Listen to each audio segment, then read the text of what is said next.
Hi friends, खूप दिवसांनी मी video बनवत आहे. आता तुम्ही बघू शकता की आता मी हे तुम्हाला गुलाबजामुनचा व्हिडिओ दाखवत आहे.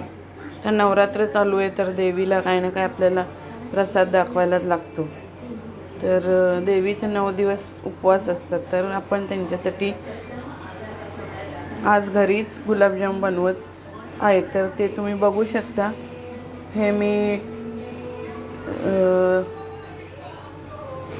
मिल्क पावडर आणि मैदा आणि याचं मिश्रण केलेलं आहे. थोडंसं मी खवा आणलेला आहे आणि त्याचं हे सगळं मिश्रण आता त्याचं मी दूध टाकून मिल्क टाकून आणि मी त्याचा डो बनवणार आहे.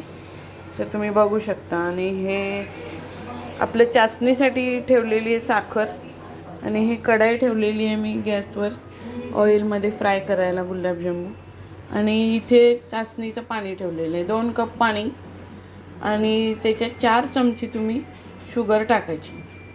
तर तुम्ही बघू शकता, छोटासा व्हिडिओ बघू शकता. तर तुम्ही बघू शकताय कसे मी बॉल बनवलेत गुलाबजामुनचे. ते मिक्स केलेलं आहे दुधामध्ये. थंड दूध घ्यायचं आणि सगळं पीठ मिक्स करून हे सगळे बॉल बनवलेले आहेत गुलाबजामुनचे.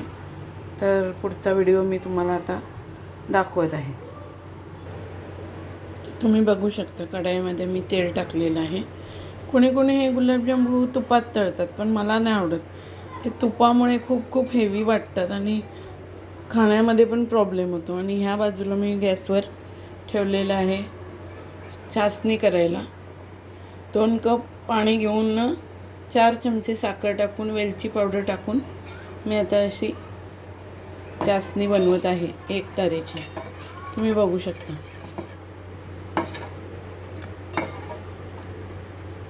ठीक आहे गाईज फ्रेंड्स, आता याच्यामध्ये मी गुलाबजाम तेल झाल्यावर सोडणार आहे.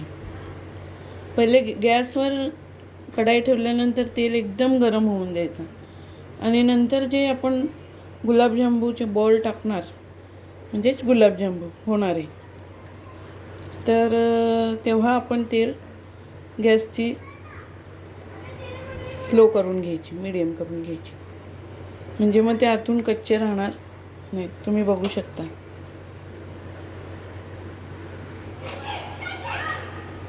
कोणी कोणी इनो टाकतात, सोडा टाकतात, पण ते इनो वगैरे आपल्या शरीरासाठी चांगलं नसतं. म्हणून मग मी चांगलं दूध घेऊन त्याच्यात ते मसळले. तुम्ही बघू शकता कसे फुलतात. आता बघा,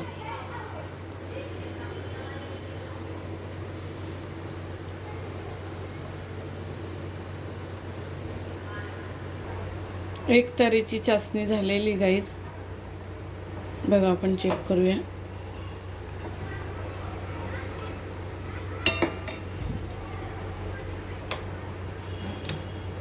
एक तार आलेला आहे चासणीला.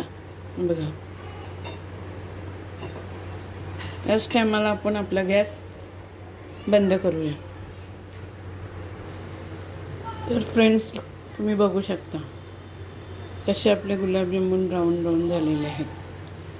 तर हे आता मी एक प्लेटमध्ये काढून घेते आणि दुसरे गुलाबजाम टाकते तेलामध्ये. दुसरा बॅच आपल्या गुलाबजामुनचा टाकलेला आहे. तर आपण बघू शकता असे गुलाबजाम ब्राऊन होत आहेत.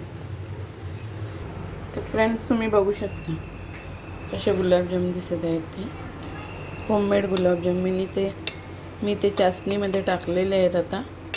आणि थोडा वेळ ते चासणीमध्ये चांगले झाकून न ठेवायचे.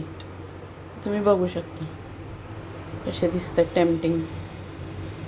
तर हा आहे आमचा देवीचा प्रसाद आजचा.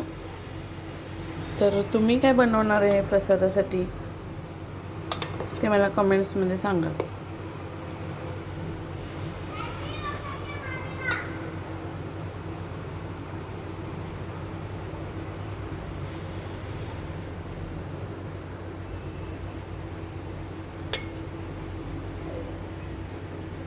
Thank you friends watching my video.